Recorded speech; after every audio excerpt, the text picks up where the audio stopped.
Hi everyone. I, Stella, 29, female, have been married to my husband Keith, 29, male, for 2 years now. Last week was our wedding anniversary, and what was supposed to be a beautiful and memorable day turned into a complete mess, all thanks to my mother-in-law, Grace, 56, female. All the names are fake to protect our privacy. Keith had planned this lovely dinner party to celebrate. He put in a lot of effort. He booked a nice caterer, invited close friends and family, and even arranged a little surprise for me. I was so excited. I had spent hours getting ready, picking the perfect dress, making sure I looked and felt amazing. Everything was going well. The atmosphere was lively. Everyone was chatting and laughing. I was having a great time catching up with my friends. At one point, I was at the bar enjoying a Manhattan with my friends when Grace decided to join us. She smiled, looked at my drink and asked, "Oh, what are you having?" I told her, "It's a Manhattan," and she nodded and said, "Good. After all, it's not like you're pregnant." I froze for a second. The way she said it made my stomach twist. My friends looked at me, waiting to see how I'd react, but I just forced a smile and took another sip of my drink. I wasn't about to let her ruin my night. A little while later, one of my friends pulled me aside and told me she overheard Grace talking to some of Keith's cousins. Apparently, she was going on and on about how if Keith had married his ex-girlfriend, they'd be rolling around with kids by now. I felt my blood boil. So not only was she making passive-aggressive comments about me not being pregnant, but she was also implying that Keith had made a mistake by marrying me instead of his ex. I wasn't going to let that slide. I marched straight to Keith, trying my best to stay calm, and told him what his mother had been saying. I expected him to be upset and to at least look a little angry, but instead he just sighed and said, "Ignore it for now. There are people here. I'll talk to her later." I just stared at him. Ignore it? Ignore it? His mother was openly disrespecting me at our anniversary party, and he wanted me to let it go? I took a deep breath, trying not to make a scene, but I was fuming inside. I didn't want to start a fight in front of everyone, so I nodded and walked away, but at that moment I felt so alone. It was like my feelings didn't matter. I was just supposed to sit there, smile, and take it. But it didn't stop there. Throughout the night, Grace made little comments here and there, things like, "Oh, I just love babies. I wish I had more grandkids running around," while looking directly at me. Or, "Some women just get pregnant so easily. It's such a blessing." She even had the audacity to say to Keith's aunt, loud enough for me to hear, "It's such a shame when a woman can't give her husband a child." However, Grace wasn't done. She just had to keep going. And the final straw for me was when she was talking to my mom right in front of me and had the audacity to ask if there was something wrong with me because of the delay in me getting pregnant. She didn't even try to be subtle. She just straight up asked my own mother if I was broken or defective or whatever insane thing was going on in her head. I saw my mom's face change immediately. She looked so uncomfortable. My mom has always been the kind of person who avoids conflict at all costs, but even she was clearly pissed. She didn't even know what to say. She just sort of stammered like she was trying to find a polite way to respond without making things worse. But I was done. I had held my tongue all night. I had tried to be the bigger person. I had tried to ignore her little jabs, but this, right in front of me, to my mom, that was it. I snapped. I turned to her and I said, "Since you clearly can't let this go, I'm going to give you the real reason why we haven't had a kid yet, and why we're never going to." That got her attention real quick. So I let her have it. I told her that the reason we weren't having kids wasn't because of me. It wasn't because I had some medical issue. It wasn't because I didn't want kids. It was because Keith was too messed up to be a father. And you know why he's messed up? Because of her. I laid it all out right there in front of everyone. I told her how she had men coming in and out of the house all throughout Keith's childhood. How these weren't good, stable relationships, just some random guys, some of whom were downright awful. How some of them would bully Keith and his younger brother Jason, 24 male, just for existing. How Keith had to step up and be a father to Jason because she wasn't doing it. How he grew up never feeling safe in his own home and never knowing what kind of man was going to be there when he came home from school. I told her that all of that, every single bit of it, had completely messed him up. And now he doesn't want to bring a child into this world because he's terrified of becoming the kind of parent he had. He is so scared of repeating the cycle that he refuses to even try. And that is her fault. You could have heard a pin drop. Grace's face turned bright red, and I swear for the first time in her life, she was actually speechless. Her mouth opened and closed, like she was trying to come up with something to say, but no words came out. Keith was shocked. Honestly, even I realized that I had messed up. I knew it the second the words left my mouth. I had reached my breaking point. But it wasn't my place to say all of that. It wasn't my story to tell. No matter how much I hated Grace, no matter how much I wanted her to see the damage she had caused, I shouldn't have been the one to air Keith's trauma in front of everyone. Keith walked out immediately. He didn't even say a word and just turned around and left. I felt sick. I knew I had hurt him. I knew I had crossed a line, and suddenly all that anger I had felt moments ago was replaced with guilt. I didn't think twice. I followed him. I caught up to him in our backyard. He was standing there, his hands clenched into fists, staring at the ground. He looked so tense, like he was holding himself together by a thread. I could feel the anger radiating off of him. I didn't even know what to say at first, but then I just blurted out, "I'm so sorry." He turned to me so fast I actually took a step back. His face was red, his eyes wild with emotion, and then he yelled, something he never does. "How could you say that?" he shouted. "How could you throw that out there in front of everyone? That was my past, my pain. I told you those things in secret." I tried to explain. I told him that I didn't plan to say it, that it just came out because I was so fed up with Grace's comments, that I had been pushed to my limit. But he wasn't ready to listen, and honestly, I get it. I apologized again and again, but he just shook his head. He wasn't hearing me. He was hurt, and I had caused it. Eventually, he just walked back inside, leaving me standing there in the dark. I felt horrible. I had spent 2 years trying to protect Keith from his mother's cruelty, from her manipulations. I had always been on his side, and now I had just handed her a gift. When I went back inside, the party was already dying down. The mood had completely shifted. People weren't laughing anymore, just whispering, avoiding eye contact. Grace was nowhere to be seen, probably off somewhere crying about how I had attacked her. I took a deep breath and did the only thing I could do at that moment. I told everyone the party was over. I thanked them for coming, gave the most forced smile of my life, and then started walking people to the door. Some of Keith's friends looked uncomfortable. A few of them awkwardly patted my shoulder like they wanted to say something but didn't know what. My friends gave me sympathetic looks. My mom gave me a tight hug before leaving, whispering, "We'll talk later, okay?" I was grateful for that. I didn't even want to have that conversation right then. And by the time the last guest left, the house felt empty. Keith had locked himself in our bedroom, and I didn't see him for the rest of the night. The next 3 days were miserable. Keith and I didn't talk at all. He wasn't ignoring me in a childish way. He just couldn't talk. I could see it in his face. He was processing, trying to deal with the fact that I had thrown his past out into the open.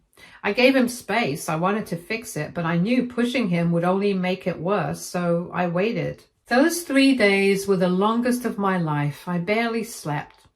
I kept replaying everything in my head, wondering if there was any way I could have handled it differently, if I could have bit my tongue one last time, if I could have walked away instead of snapping, but I knew I couldn't have.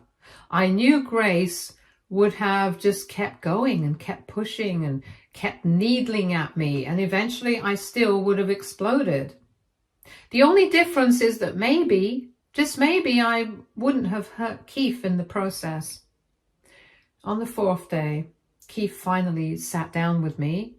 I opened my mouth to apologize again, but before I could say anything, he sighed and rubbed his face. "I get why you did it," he said. His voice was tired. "I do, but that doesn't make it okay."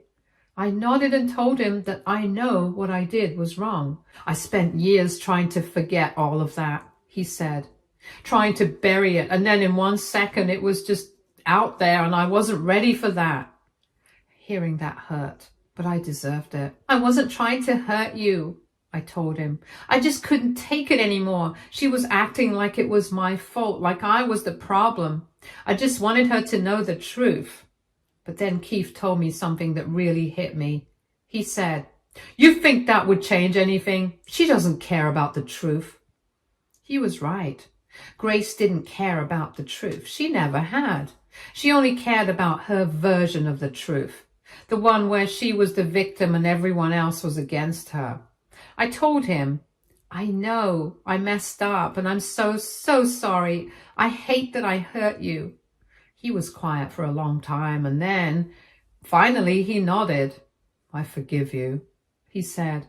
Relief washed over me. But at the same time, I knew things wouldn't just go back to normal overnight. There was damage here.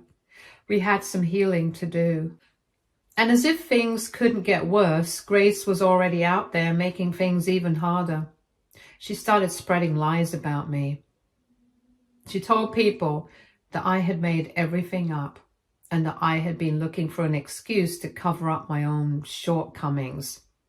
That I was bitter, resentful, and that I had thrown a tantrum because I knew I was the problem. She made me sound like some unhinged, desperate woman who had lied to get out of taking responsibility for not being pregnant. I couldn't believe it. Some of Keith's family believed her. Others didn't know what to think. Some people reached out to me asking if it was true, and that just pissed me off even more. Like, really? They actually thought I would make something like that up? Keith was furious when he found out. But instead of confronting her, he just shut down again. Now, I don't know what to do. I don't want to do anything that will hurt Keith. I know how fragile his relationship with his past is. I know how much he struggles with it. But I also can't just sit back while Grace drags my name through the mud. I don't even care what she thinks of me at this point. I just don't want people to start believing her lies. But if I go after her, if I fight back, it'll just make things worse. And honestly, I don't know how much more of this I can take. So, Reddit, I'm asking you, what do I do now? Because I'm lost and I don't know how to fix this. Update 1. Hi everyone, thank you so much for all your suggestions on my last post. I read through everything and honestly it helped me feel a lot less alone in this mess. A lot of you suggested that I sit down with Keith and really explain why it's important to shut down these rumors, so I did exactly that. At first he was hesitant. He's always been the type to avoid confrontation, especially with his mom. I get it. She's a difficult woman and standing up to her isn't easy, but this wasn't something I could just ignore. His family is real close. They have get-togethers all the time. And if we didn't put a stop to this now, I was going to have to deal with these whispers and side eyes for the rest of my life. I told him that if he wanted me to keep being part of these family events, we needed to talk to Grace together. Eventually, after a few long conversations, he agreed. That was the plan, or at least it was the plan. But before we could even do anything, his younger brother, Jason, got dragged into it in the worst way. A couple of days ago, Jason called us out of nowhere, sounding furious. Apparently, he had gone with Grace to help her with groceries, and she spent the entire trip ranting about me under her breath. At first, it was little comments, just her usual passive-aggressive digs about how ungrateful I was and how she had sacrificed so much to raise 2 boys, only to be treated with disrespect now. She was making sure he heard every word. But she acted like she was just thinking out loud. And then she started going off about how I was the reason she didn't have grandchildren yet. She made it sound like I was some selfish, career-obsessed woman who refused to make sacrifices to be a mother, even though she had been so strong and selfless as a single parent. She even said I wasn't enough of a woman to have kids, which is a disgusting thing to say about anyone. Jason, who's usually the calm one, finally snapped. He told her that maybe she should stop bad-mouthing me. That was all he said. But Grace immediately took it as an attack, and she started raising her voice, saying that he was turning against her now, that I had brainwashed both him and Keith into thinking she was a horrible mother. She went on about how much she had done for them and how she deserved respect, not this kind of betrayal. Jason tried to de-escalate, but she kept getting louder, accusing him of siding with that woman over his own mother. It got so bad that people in the store were staring. Jason was so frustrated that he just left her standing there in the aisle and walked out. He called us as soon as he got home, still angry, still venting about everything that had just happened. He said that their mom had always been like this, twisting the truth, playing the victim, making everything about herself. But this was the last straw for him. He was done. When Keith and I decided to go to Grace's house to talk, I knew it wasn't going to be easy. But at this point, I just wanted this mess to be over. The rumors, the lies, the constant disrespect, I was done. If there was even a small chance that we could get through to her, we had to try. The moment we walked in, I could tell Grace wasn't happy to see me. She barely even looked at me. Keith started off calmly. He told her that we needed to talk, and that was all he said. And she was already on the defensive. She immediately shot back with, "I don't see why Stella needs to be here for this. This is between you and me." Keith didn't even hesitate. He just said, "Yes, she does." I could tell that threw her off. I don't think she expected him to stand his ground like that, especially in front of me. For years, Keith had always been the type to let things go, to avoid conflict with her because it was easier. But not this time. She let out this loud sigh like we were burdening her with this conversation. Keith got right to the point. He told her that she needed to stop spreading lies about me. He said that it was getting out of hand, that it wasn't fair to me, and that it needed to stop now. Of course, she immediately flipped it around and she acted like she was the victim, like we were attacking her for no reason. She said she didn't understand why Keith was suddenly turning on her when she had done nothing wrong. Then she started going on and on about how ungrateful he was, and it was the same speech we had heard 1,000 times before.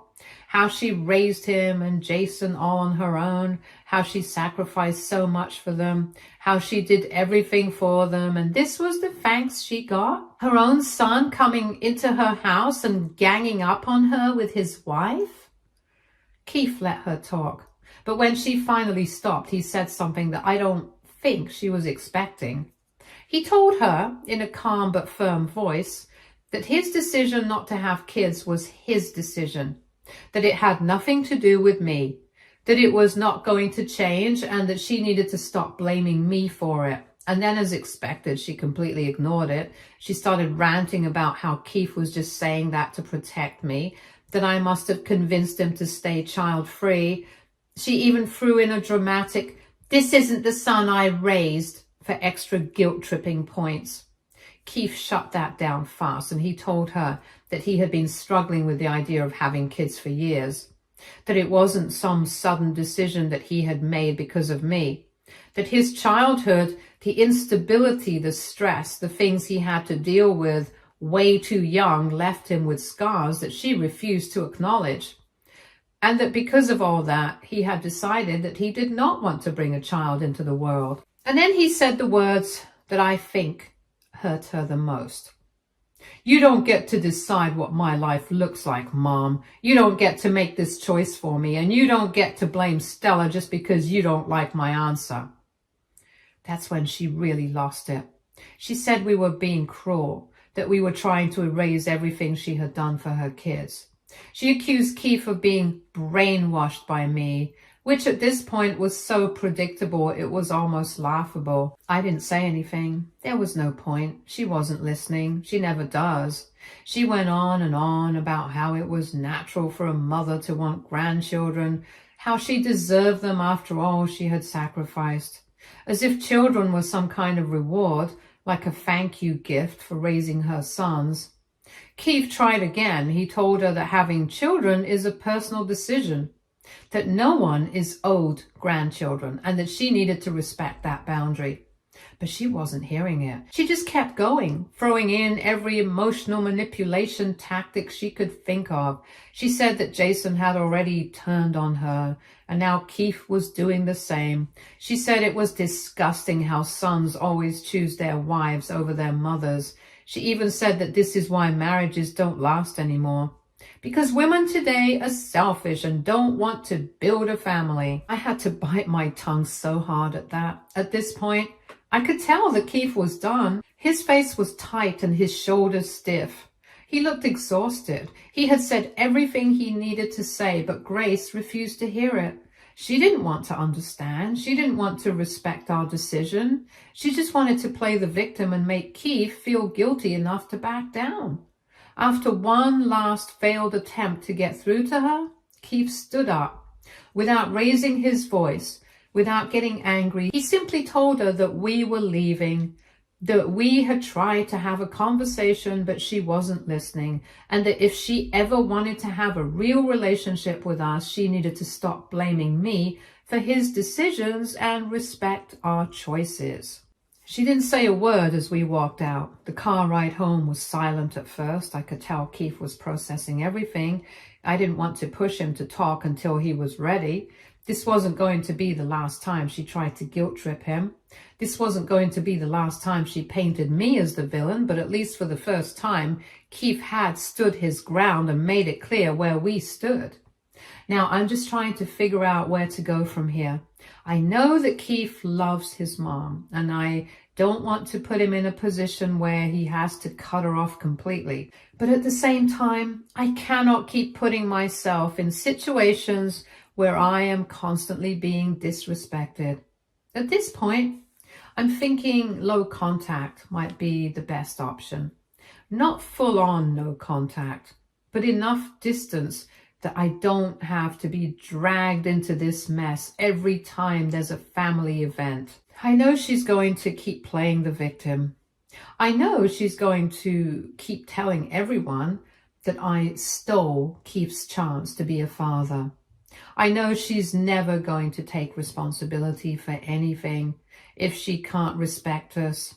She doesn't deserve to have us in her life the way she wants. Update 2. I just want to take a moment to clear things up because I've been getting a lot of comments assuming that Keith somehow forced me into this decision, or that I secretly want kids but am just going along with what he wants. That's not true at all. Yes, Keith has always been against having kids, but he has never pressured me. It's not like I gave up some lifelong dream of being a mom just to stay with him. The reality is I've always been indifferent about having kids. I never really felt that deep pull towards motherhood that so many people talk about. It was always more of a, well, that's what people do, right? Kind of thing. Where I grew up, having kids was just expected. It was never really presented as a choice. It was just a natural next step after marriage. You find a good partner, you settle down, start a family. That's just what everyone did. So for a long time, I assumed I would too. Not because I desperately wanted to, but because I didn't really think about it as an option not to. But I also never had that strong emotional connection to the idea of being a mom. I didn't fantasize about baby names or picture myself rocking a newborn to sleep. I wasn't against the idea of having kids, but I wasn't excited about it either. It was more of a, if it happens mindset. And then I met Keith, and for the first time I realized that I wasn't weird for feeling this way. When we started getting serious, we had the kids talk like most couples do. I remember feeling nervous because I thought, what if he wants a big family? What if this is a deal breaker for him? But when he told me he never wanted kids, I was actually relieved. So when we made this decision together, it wasn't like he was taking something away from me. If anything, it gave me clarity. I finally realized that I could say no to something I wasn't excited about, that I didn't have to have kids just because it was expected of me. I think a lot of people assume that if a woman says she doesn't want kids, she's just lying to herself, or will eventually change her mind, and I get it. Society has drilled it into our heads that motherhood is supposed to be this ultimate goal, the thing that makes a woman's life complete. But that's just not true for everyone. It's definitely not true for me. Update 3. I know it's been almost 3 months since my last update, but things have been a lot. I honestly didn't have the time or energy to sit down and write everything out, but now that things have settled, I figured I'd come back and update everyone. So about 2 months ago, we got a call from one of Grace's neighbors. Apparently she had fallen and they had to take her to the hospital. It turned out she broke her hip. Obviously, Keith and I were both shocked. No matter how much drama there's been between us, it's still a serious situation and we weren't about to ignore it. She ended up staying in the hospital for about 3 weeks. And during that time, Keith basically put everything on hold to be with her. He moved into her house, visited her every single day. I won't lie, those 2 weeks were hard for me. Not just because I missed Keith, but because I knew exactly how this was going to play out. Grace was going to use this as an opportunity to guilt trip him. I just knew it. After 3 long weeks, she was finally discharged and able to go home. I figured that since she was stable, I could at least visit Keith. I hadn't seen him properly in weeks, and I just wanted to spend a little time with my husband. So I drove over to Grace's house, but of course, Grace had to make a scene. The second I showed up at her doorstep, she refused to let me in. Keith was standing right there, and even he looked caught off guard. He asked her what she was talking about. Told her she was being unreasonable, but she wouldn't budge. She looked me right in the eye and said that if I dared to step inside her house, she would call the police and report me for trespassing. I could see that Keith was about to argue with her, but I just shook my head. I told Keith it was okay and that I'd leave. He didn't look okay with it, but I think he also realized there was no point in arguing, so he just said, I'll fix it. That night, he called Jason. He told him that he needed to come stay with Grace for at least a week, longer if needed, until they could hire a live-in nurse to take care of her. He didn't explain much beyond that, just that he couldn't stay there anymore. The next morning, Jason showed up and Keith walked out. Grace, of course, lost it. She was crying, saying that Keith was abandoning her in her time of need, that she couldn't believe he was doing this to her, that after everything she'd done for him, this was how he repaid her. Keith didn't say a word. He didn't argue. He didn't try to defend himself. He just walked. I think that was the moment Grace realized that she'd actually pushed him too far. Keith still checks in on her to make sure she's okay. He still talks to Jason about her care, but as far as actually spending time with her, that's not happening. I don't know if things will ever get better. So yeah, that's where things stand right now. Thank you everyone for listening. Stay tuned for more stories from our girl relationships.